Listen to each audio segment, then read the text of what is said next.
So we've looked at the initial experiments in telepathic hypnosis. Now we've looked at the application in surgery. Okay. Now let's move into the 20th century with Russian neurologist Leonid Vasiliev.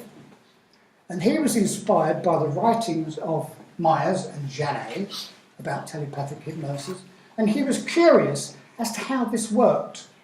So he set up his own experiments, and he tested to see how well it worked with an agent giving suggestions to go into a hypnotic trance from Leningrad to a recipient in Vladivostok to see if it worked. And there were observers in Vladivostok to report on the response of the candidate. And this led to experiments with the American Society for Psychic Research, the London Society. Records are in the library of this, the Greek Society, and they conducted experiments, Athens to Paris, 2,101 kilometres. Warsaw to Athens, we can see the distances. London to Australia, 16,983 kilometres. And these are empirical studies that showed that the phenomenon was verifiable. An agent in Australia would telepathically give a command to a recipient in Australia, and the command was carried out. Now, it's well known that the electromagnetic activity in the brain can be measured with EEG. And because of that, they would measure the activity in the brain of the transmitter, the activity in the brain of the receiver, and there was a correlation. So they worked on the hypothesis, the thought, the suggestion, the command was carried on an electromagnetic wave. And for several decades, the 20s, 30s, 40s and 50s, all these eminent scientists would hold annual conferences to discuss their findings and to see whether they could prove that a thought can be captured in space on an electromagnetic wave. That was the idea. Of course, they could never prove it. Eventually the funding ran out. Stalin put a stop to it. Interest was lost. And the experiments were eventually abandoned. However, Vasiliev notes natural obstacles such as the curvature of the Earth's surface, hills, etc., do not affect the phenomenon. And like the usual radio waves, it operates at long distances, but as opposed to radio waves, it is not impeded by metal screening. Now, although Vasiliev didn't actually write what I'm going to say, what this says to me is that the thought, the suggestion, the hypnotic command does not travel from A to B at all, because it's beyond time and space.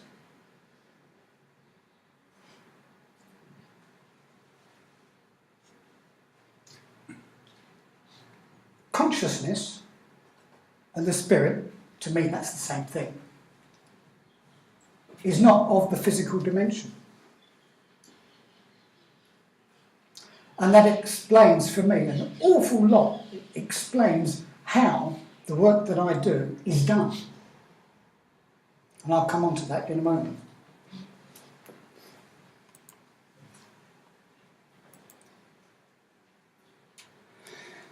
So, for me, the scientific framework for this is explained in my book. And there are some copies here. There are 6 copies here. But I've also got discount vouchers here if anybody wants to order online. Use the code on the discount voucher.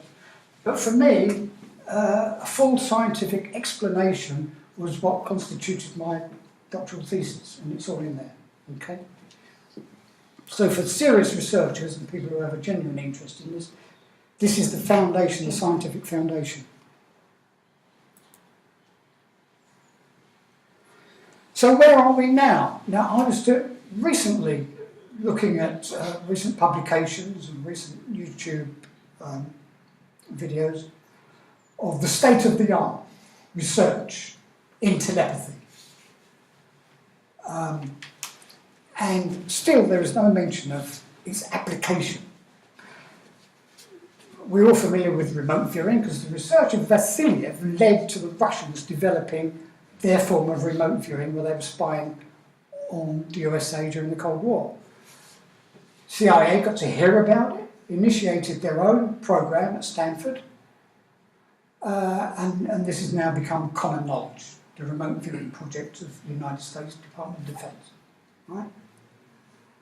And it's scientifically validated. So it's a mystery to me why science is still trying to explain telepathy. If they're trying to fit it into the physical box, it's never going to fit. Because as we've seen, it's outside the physical box. It's interdimensional.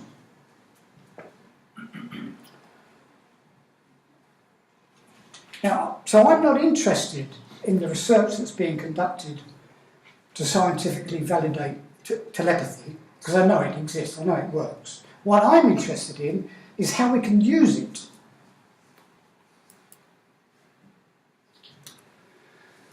I've been fortunate recently, in this past year, being presented with cases of people who've been sectioned, hospitalised with psychosis, put on medication because they hear voices and have psychotic behaviour. And these are the sort of cases that the families are in total despair for their loved ones. The first one is a 23-year-old male,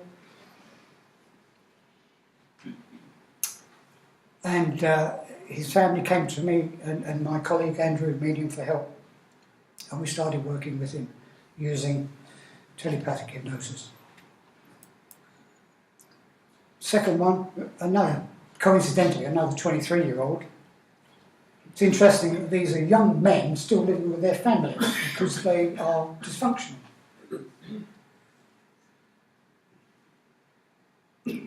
Now, this one was diagnosed with autism at the age of 16, psychosis at the age of 18 and hospitalised, and his psychiatrists prescribed for him 3 different antipsychotic drugs, all at the same time. And the mother was desperate to understand why. She saw her son slipping away. So she asked for help. So, fortunately, she contacted us, and I've been able to have conversations with this young man telepathically.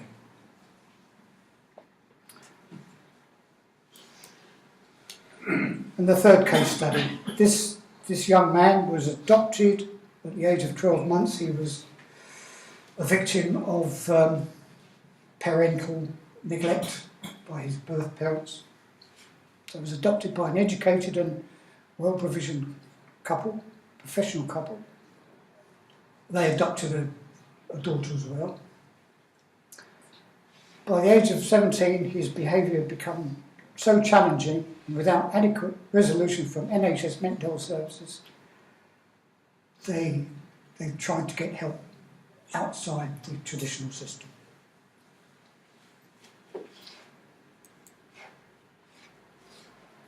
So before I move on to these 3 cases, I just want to give, for me, a profound insight from Myers. Deeper still lies the stage of highest interest, that sleep-waking state in which the subliminal self is at last set free, is at last not only able to receive but to respond. when it begins to tell the secrets of the sleeping phase of personality, beginning with directions as to the conduct of the trance or of the cure, and going on to who knows what insights into who knows what worlds afar. Now, when I first read that, when I was researching for my doctorate, I didn't fully appreciate the significance of what he was saying until I put the principles into practice and investigated the possibility of who knows what worlds afar. And you'll be amazed at what can be discovered when the mind is set free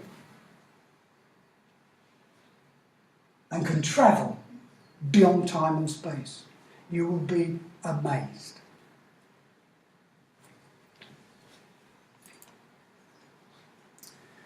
So those of you, I forgot to bring my cards, I'm sorry about that, but for those of you who want my website address and my email address, it's on there. Make a note of those.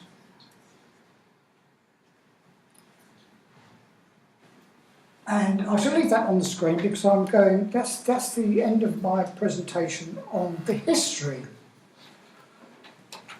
of telepathic hypnosis. And that gives us a foundation of the tools to work with.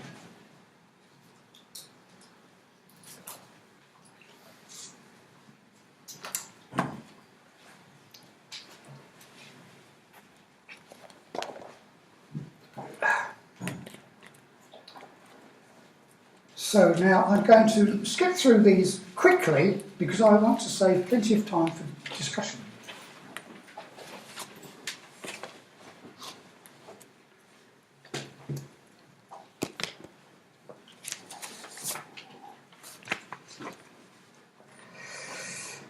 And this is a paper that I'm starting to develop, and the way it's going to probably turn into a book because when we get to the end of it and we look at the implications to be explored, they're quite vast. The three case studies presented here are representative of those cases where the patient's been hospitalised, placed into psychiatric care under diagnosis of psychosis. I've already mentioned that, so I'm not going to go any further with that, and just move to what is essentially an introduction to an article, to a paper. Mainstream psychology and psychiatry remain sceptical about the validity of non-orthodox methods of healing a distressed mind, and maintain that all mental, emotional and behavioural sicknesses are the result of biological, genetic and environmental stresses. From this mechanistic perspective, it will be argued that any so-called communication with a patient at a distance by means of telepathy through a medium must be the result of the medium's active imagination or deliberate fraud. This is the rational argument. This is because any notion of a spiritual dimension is refuted and ignored. So in order to qualify telepathic hypnosis through mediumship as a valuable and valid intervention, it's therefore essential that such communications are subjected to tests of efficacy and validity. And this is where the science comes into it. Psychology and psychiatry have the tools at their disposal to do this. Every aspect of psychological behaviour can be measured by the science of psychology. We have instruments that enable us to do it. All we need is someone with the will to actually use those instruments and test it.